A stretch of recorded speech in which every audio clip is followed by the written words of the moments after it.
الحمدللہ رب العالمین والصلاة والسلام علی سید الانبیاء والمرسلین اما بعد فاعوذ باللہ من الشیطان الرجیم بسم اللہ الرحمن الرحیم۔ صاحب بہار شریعت حضرت علامہ مولانا مفتی محمد امجد علی اعظمی رحمۃ اللہ تعالی علیہ بہار شریعت کے صفحہ نمبر 670 پر سنن و نوافل کا بیان ذکر کرتے ہیں۔ بہار شریعت حصہ نمبر 4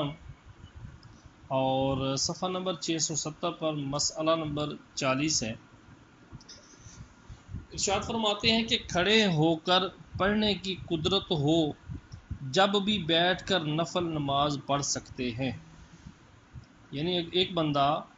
کھڑے ہو کر نفل نماز پڑھ سکتا ہے، اس کے باوجود اگر بیٹھ کر پڑھے گا تب بھی درست ہے، مگر کھڑے ہو کر پڑھنا افضل ہے کہ حدیث میں فرمایا بیٹھ کر پڑھنے والے کی نماز کھڑے ہو کر پڑھنے والے کی نصف ہے، اور عذر کی وجہ سے بیٹھ کر پڑھے تو ثواب میں کمی بھی نہیں ہوگی۔ یہ جو آج کل عام رواج پڑ گیا ہے کہ نفل بیٹھ کر پڑھا کرتے ہیں، بظاہر تو یہ معلوم ہوتا ہے کہ شاید بیٹھ کر پڑھنے کو افضل سمجھتے ہیں۔ ایسا ہے تو ان کا یہ خیال بالکل غلط ہے، بلکہ کھڑے ہو کر نفل نماز ادا کرنا زیادہ ثواب کا حامل ہے۔ وتر کے بعد جو 2 رکعت نفل پڑھتے ہیں ان کا بھی یہی حکم ہے کہ کھڑے ہو کر پڑھے، یہی افضل ہے، اور اس میں اس حدیث سے دلیل لانا کہ حضور اقدس صلی اللہ تعالی علیہ وآلہ وسلم نے وتر کے بعد بیٹھ کر نفل پڑھے صحیح نہیں، کہ یہ حضور صلی اللہ علیہ وآلہ وسلم کے مخصوصات میں سے ہے، یعنی آقا صلی اللہ علیہ وآلہ وسلم کے جو خصائص ہیں ان میں سے یہ بات ہے۔ چنانچہ صحیح مسلم شریف کی حدیث عبداللہ بن عمر رضی اللہ تعالی عنہما سے ہے، فرماتے ہیں کہ مجھے خبر پہنچی کہ حضور صلی اللہ علیہ وآلہ وسلم نے فرمایا ہے کہ بیٹھ کر پڑھنے والے کی نماز کھڑے ہو کر پڑھنے والے کی نماز سے آدھی ہے۔ اس کے بعد میں حاضر خدمت اقدس ہوا تو حضور صلی اللہ علیہ وآلہ وسلم کو بیٹھ کر نماز پڑھتے ہوئے پایا۔ سر اقدس پر میں نے ہاتھ رکھا کہ بیمار تو نہیں؟ ارشاد فرمایا کیا ہے اے عبداللہ؟ عرض کی یا رسول اللہ عز و جل و صلی اللہ تعالی علیہ وآلہ وسلم، حضور صلی اللہ علیہ وآلہ وسلم نے تو ایسا فرمایا، اور حضور صلی اللہ علیہ وسلم بیٹھ کر نماز پڑھتے ہیں؟ فرمایا ہاں، ولیکن میں تم جیسا نہیں، یعنی آقا علیہ السلام نے ارشاد فرمایا میں بیٹھ کر پڑھتا ہوں تو میں تم جیسا نہیں۔ امام ابراہیم حلبی و صاحب در مختار و صاحب رد المختار فتاوی شامی کے اندر یہ فرماتے ہیں کہ یہ حکم آقا صلی اللہ تعالی علیہ وآلہ وسلم کی خصوصیات میں سے ہے، اور اس حدیث سے استدلال کیا ہے۔ مسئلہ نمبر 41، اگر رکوع کی حد تک جھک کر نفل کا تحریمہ باندھا تو نماز نہ ہوگی، یعنی اگر بندہ جلدی سے آئے اور آ کر اللہ اکبر کہتے ہوئے رکوع میں چلا جائے، یا اللہ اکبر کہا اور اپنے ہاتھوں کو بڑھائے اور رکوع تک پہنچ جائے تو اس کی نماز شروع ہی نہیں ہوئی۔ مسئلہ نمبر 42، لیٹ کر نفل نماز جائز نہیں جب کہ عذر نہ ہو، اور عذر کی وجہ سے ہو تو پھر تو جائز ہے، فرض بھی جائز ہوتے ہیں تو نفل نماز بھی جائز ہے۔ مسئلہ نمبر 43، کھڑے ہو کر شروع کی تھی پھر بیٹھ گیا، یا بیٹھ کر شروع کی تھی پھر کھڑا ہو گیا، دونوں صورتیں جائز ہیں، خواہ ایک رکعت کھڑے ہو کر پڑھی یا ایک بیٹھ کر، یا ایک ہی رکعت کے ایک حصے کو کھڑے ہو کر پڑھا اور کچھ حصہ بیٹھ کر، دونوں صورتیں جائز ہیں، مگر دوسری صورت یعنی کھڑے ہو کر شروع کی پھر بیٹھ گیا، اس میں علماء کا اختلاف ہے اور اختلاف والی صورت سے بچنا زیادہ بہتر ہے۔ مسئلہ نمبر 44، کھڑے ہو کر نفل پڑھتا تھا اور تھک گیا تو عصا یعنی چھڑی کے ساتھ، ڈنڈے کے ساتھ یا دیوار پر ٹیک لگا کر پڑھنے میں نفل نماز حرج نہیں، اور بغیر تھکے بھی اگر ایسا کرے تو کراہیت ہے، نماز ہو جائے گی۔ ایک تو یہ ہے کہ بندہ تھک جائے تو عصا کے ساتھ ٹیک لگا لے یا دیوار سے ٹیک لگا لے تو جائز ہے، اور نفل نماز اگر بغیر تھکے بھی بندہ ٹیک لگا کے پڑھے گا تو نماز ادا ہو جائے گی اگرچہ مکروہ ہے۔ مسئلہ نمبر 45، نفل بیٹھ کر پڑھے تو اس طرح بیٹھے جیسے تشہد میں بیٹھا کرتے ہیں، مگر قرات کی حالت میں ناف کے نیچے ہاتھ باندھے رہیں جیسے قیام میں ہاتھ باندھتے ہیں۔ مسئلہ نمبر 46، بیرون شہر یعنی شہر سے باہر سواری پر بھی نفل نماز پڑھ سکتا ہے، اور اس صورت میں استقبال قبلہ شرط نہیں، یعنی چلتی گاڑی چلتی سواری پر نفل نماز پڑھنا جائز ہے، اور استقبال قبلہ شرط نہیں، قبلے کی طرف منہ ہونا یہ شرط نہیں، بلکہ سواری جس رخ کو جا رہی ہے ادھر ہی منہ ہو، اور اگر ادھر منہ نہ ہوا تو نماز جائز نہیں، یعنی اس کا قبلہ نفل نماز کے اندر اس کا قبلہ وہی ہے جو سواری کا قبلہ ہے،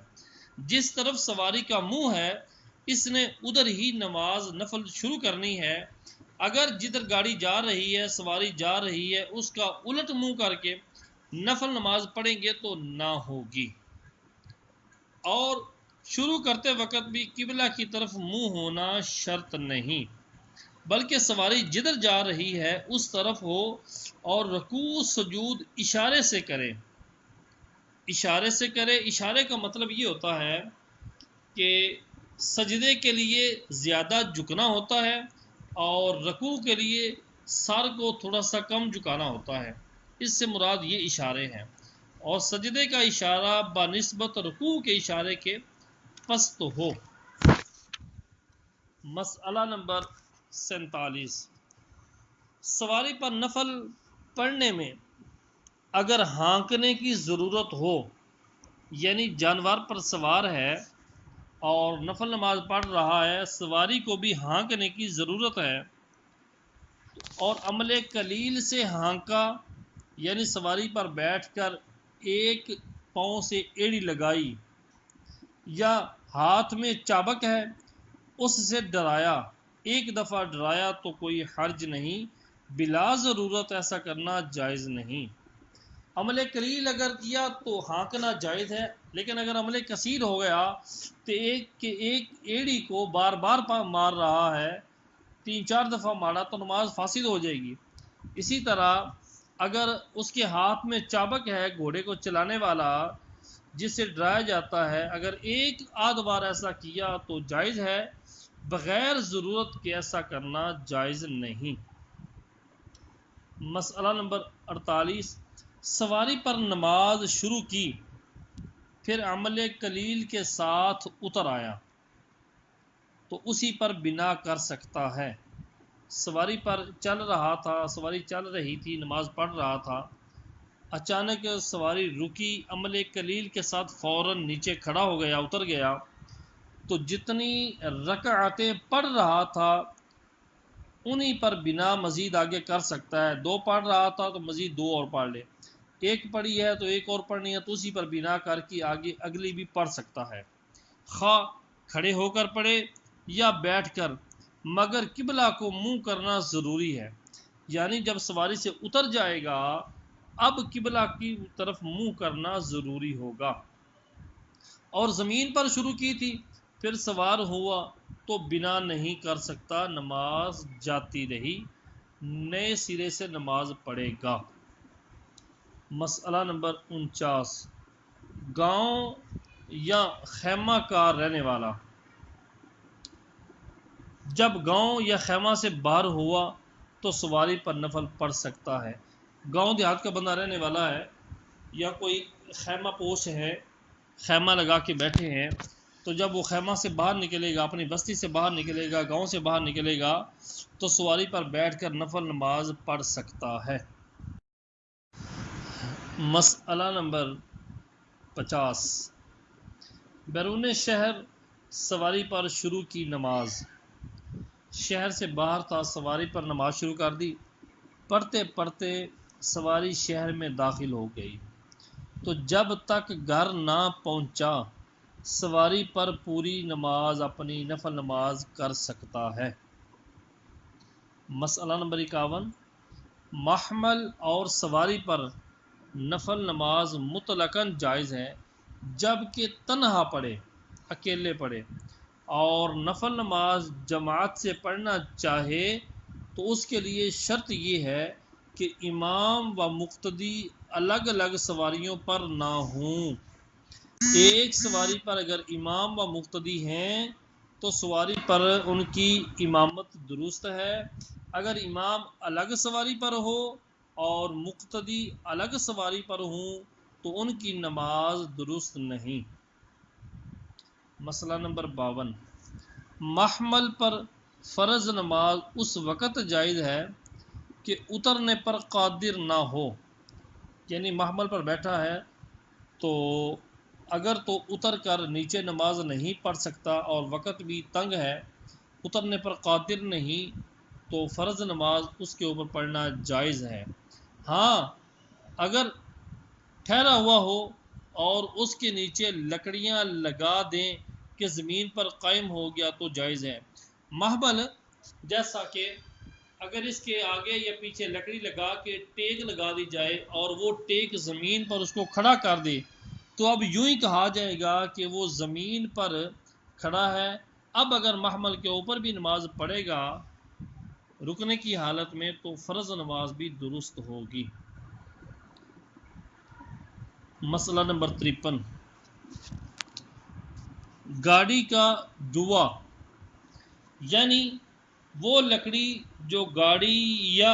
ہل کے بیلوں کے کندھے پر رکھی جاتی ہے۔ عام دیہاتوں میں، گاؤں میں جس کو گدھا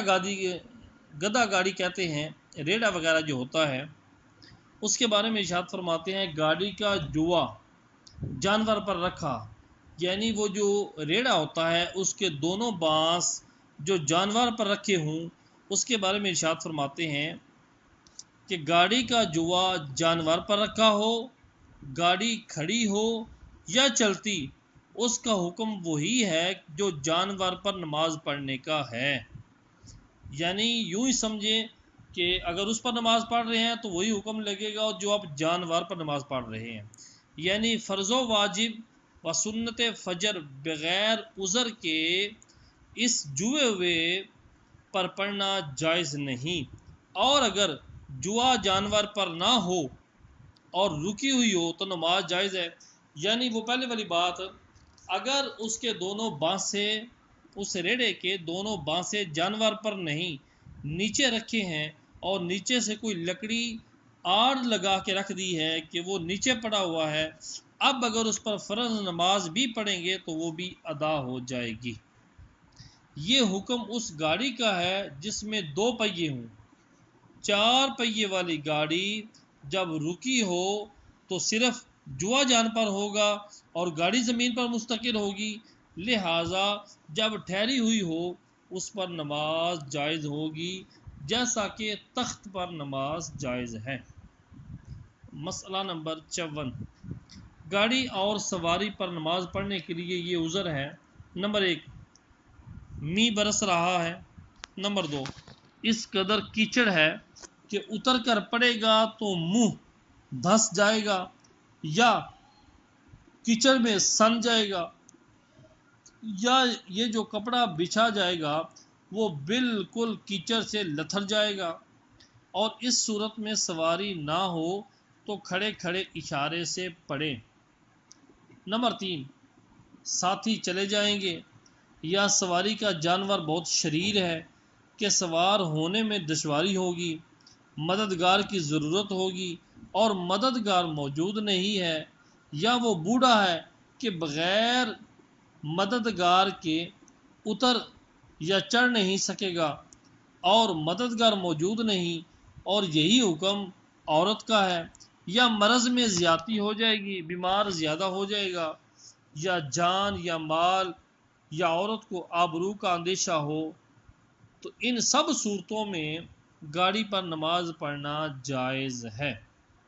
چلتی ریل گاڑی پر بھی فرض و واجب و سنت فجر نہیں ہو سکتی، اور اس کو جہاز اور کشتی کے حکم میں تصور کرنا،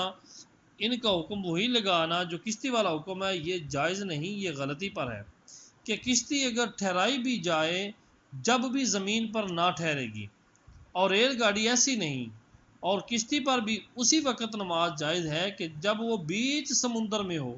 جب وہ بیچ دریا میں ہو، کنارے پر ہو اور خشکی پر آ سکتی ہو، تو اس پر بھی نماز جائز نہیں۔ لہٰذا جب اسٹیشن پر گاڑی ٹھہرے اس وقت یہ نمازیں پڑھے، اور اگر دیکھے کہ وقت جاتا ہے تو جس طرح بھی ممکن ہو نماز پڑھ لے، پھر جب موقع ملے اس نماز کا اعادہ کرے، دوبارہ پڑھ لے، کہ جہاں من جہت العباد کوئی شرط یا رکن مفقود ہو، اس کا یہی حکم ہے، یعنی جہاں جہاں بندوں کی وجہ سے، بندوں کی جانب سے کوئی شرط رہ جائے یا کوئی رکن رہ جائے، تو اس نماز کا یہی حکم ہوتا ہے کہ بعد میں اس کا اعادہ کیا جائے گا۔ مسئلہ نمبر 55، محمل کی ایک طرف خود سوار ہے، دوسری طرف اس کی ماں یا زوجہ یا کوئی محارم میں ہے جو خود سوار نہیں ہو سکتی، اور یہ خود اتر چڑھ سکتا ہے مگر اس کے اترنے میں محمل گر جانے کا اندیشہ ہے، اسے بھی اسی پر پڑھنے کا حکم ہے، یعنی یہ بھی پھر محمل کے اوپر ہی نماز ادا کرے۔ نمبر 56، جانور اور چلتی گاڑی پر اور اس گاڑی پر جس کا جوا جانور پر ہو، بلا عذر شرعی، فرض و سنت فجر، تمام واجبات جیسے وتر و نظر اور نفل جس کو توڑ دیا ہو، اور سجدہ تلاوت جب کہ آیت سجدہ زمین پر تلاوت کی ہو، ادا نہیں کر سکتا، اور اگر عذر کی وجہ سے ہو تو ان سب میں شرط یہ ہے کہ اگر ممکن ہو تو قبلہ رو کھڑا کر کے ادا کرے، ورنہ جیسے بھی ممکن ہو پڑھ لے۔ نمبر 57، کسی نے منت مانی کہ 2 رکعتیں بغیر طہارت پڑھے گا، یا ان میں قرات نہ کرے گا، یا ننگا پڑھے گا، یا ایک یا آدھی رکعت کی منت مانی، تو ان سب صورتوں میں اس پر 2 رکعت طہارت و قرات و ستر کے ساتھ واجب ہو گئیں، اور 3 کی مانی تو 4 واجب ہوئیں۔ یعنی کسی بندے نے منت مانی کہ 2 رکعتیں بغیر طہارت کے یا بغیر قرات کے یا ننگا پڑے گا، تو اب اس بندے پر 2 رکعتیں واجب ہو جائیں گی، قرات کے ساتھ، طہارت کے ساتھ، ستر عورت کے ساتھ۔ 3 کی مانی نظر مانی تو 4 واجب ہو گئی۔ مسئلہ نمبر 58، منت مانی کہ فلاں مقام پر نماز پڑھے گا اور اس سے کم درجہ کے مقام پر ادا کی تو نماز ہو گئی۔ مثلا مسجد حرام میں پڑھنے کی منت مانی اور مسجد قدس یا گھر کی مسجد میں ادا کی۔ عورت نے منت مانی کہ کل نماز پڑھے گی یا روزہ رکھے گی، دوسرے دن اسے حیض آ گیا تو قضا کرے، اور اگر یہ منت مانی کہ حالت حیض میں 2 رکعت پڑھے گی تو کچھ واجب نہیں۔ نمبر 59، منت مانی کہ آج 2 رکعت پڑھے گا اور آج نہ پڑھی تو اس کی قضا نہیں بلکہ کفارہ دینا ہوگا۔ مسئلہ نمبر 60، مہینہ بھر کی نماز کی منت مانی، پورا مہینہ نماز پڑھوں گا، نفل نماز، تو ایک مہینے کے فرض و وتر کی مثل اس پر واجب ہے، سنت کی مثل نہیں، مگر وتر و مغرب کی جگہ 4 رکعتیں پڑھے، یعنی ہر روز 22 رکعتیں پڑھے تو منت پوری ہوگی۔ مسئلہ نمبر 61، اگر کھڑے ہو کر پڑھنے کی منت مانی تو کھڑے ہو کر پڑھنا واجب ہے، اور مطلق نماز کی منت ہے تو اختیار ہے، یعنی اگر منت مانتا ہے نفل نماز میں 20 رکعت نفل نماز پڑھوں گا کھڑے ہو کر، تو اب کھڑے ہو کر پڑھنا واجب ہے۔ مطلقاً نظر مانی کہ میں 20 رکعت نماز نفل پڑھوں گا، تو اب اس کو اختیار ہے، چاہے بیٹھ کے پڑھ لے چاہے کھڑے ہو کر پڑھ لے۔ تنبیہ، نوافل تو بہت کثیر ہیں، اوقات ممنوعہ کے سوا آدمی جتنے چاہے پڑھے، مگر ان میں سے بعض جو حضور سید المرسلین صلی اللہ علیہ وآلہ وسلم و ائمہ دین رضی اللہ تعالی عنہم سے مروی ہیں، وہ آپ کے سامنے میں بیان کرتا ہوں۔ نمبر 1، تحیۃ المسجد۔ جو شخص مسجد میں آئے اسے 2 رکعت نماز پڑھنا سنت ہے، بلکہ بہتر یہ ہے کہ 4 پڑھے۔ بخاری و مسلم میں ابو قتادہ رضی اللہ تعالی عنہ سے راوی کہ حضور اقدس صلی اللہ علیہ وآلہ وسلم فرماتے ہیں کہ جو شخص مسجد میں داخل ہو بیٹھنے سے پہلے 2 رکعت پڑھ لے۔ مسئلہ نمبر 1، ایسے وقت مسجد میں آیا جس میں نفل نماز مکروہ ہے، مثلا بعد طلوع فجر، یعنی طلوع فجر ہو چکی تھی، یا بعد نماز عصر، وہ تحیۃ المسجد نہ پڑھے بلکہ تسبیح و تحلیل و درود شریف میں مشغول ہو، حق مسجد ادا ہو جائے گا، یعنی اس کے تحیۃ المسجد کے نوافل گویا کہ ادا ہو جائیں گے۔ مسئلہ نمبر 2، فرض یا سنت یا کوئی نماز مسجد میں پڑھ لی، تحیۃ المسجد ادا ہو گئی، اگرچہ تحیۃ المسجد کی نیت نہ کی ہو۔ اس نماز کا حکم اس کے لیے ہے جو بنیت نماز نہ گیا بلکہ درس و ذکر وغیرہ کے لیے گیا ہو۔ اگر فرض یا اقتداء کی نیت سے مسجد میں گیا تو یہی قائم مقام تحیۃ المسجد ہے، یعنی فرض و واجب پڑھے گا تو اس کے تحیۃ المسجد بھی ادا ہو جائیں گی، بشرط یہ کہ داخل ہونے کے بعد ہی پڑھے، اور اگر عرصہ کے بعد پڑھے گا تو تحیۃ المسجد پڑھے، یعنی کافی عرصے کے بعد اگر جا رہا ہے فرض و واجب کے لیے تو تحیۃ المسجد الگ سے پڑھے۔ مسئلہ نمبر 3، بہتر یہ ہے کہ بیٹھنے سے پہلے تحیۃ المسجد پڑھ لے، اور بغیر پڑھے بیٹھ گیا تو بھی ساقط نہ ہوئی، اب پڑھے۔ مسئلہ نمبر 4، ہر روز ایک بار تحیۃ المسجد کافی ہے، ہر بار ضرورت نہیں، اور اگر کوئی شخص بے وضو مسجد میں گیا یا اور کوئی وجہ ہے کہ تحیۃ المسجد نہیں پڑھ سکتا تو 4 بار سبحان اللہ والحمد للہ ولا الہ الا اللہ واللہ اکبر کہے۔ آگے تحیۃ الوضو، کہ وضو کے بعد اعضاء خشک ہونے سے پہلے 2 رکعت نفل نماز پڑھنا مستحب ہے۔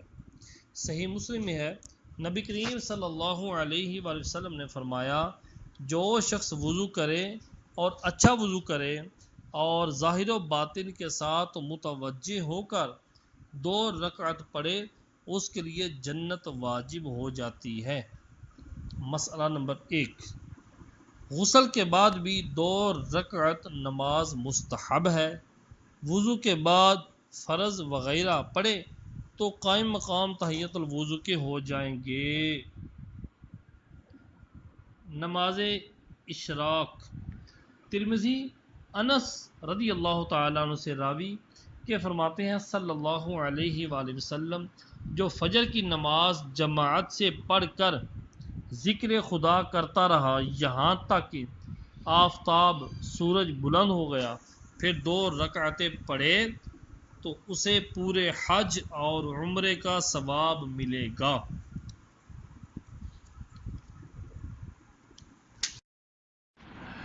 نماز چاشت مستحب ہے، کم از کم 2 اور زیادہ سے زیادہ چاشت کی 12 رکعتیں ہیں، اور افضل 12 ہے کہ حدیث میں ہے جس نے چاشت کی 12 رکعتیں پڑھیں اللہ تعالیٰ اس کے لیے جنت میں سونے کا محل بنائے گا۔ اس حدیث کو ترمذی و ابن ماجہ نے انس رضی اللہ تعالیٰ عنہ سے روایت کیا۔ صحیح مسلم شریف میں ابو ذر رضی اللہ تعالی عنہ سے مروی کہ فرماتے ہیں صلی اللہ علیہ وآلہ وسلم، آدمی پر اس کے ہر جوڑ کے بدلے صدقہ ہے، اور کل 360 جوڑ ہیں، ہر تسبیح صدقہ ہے،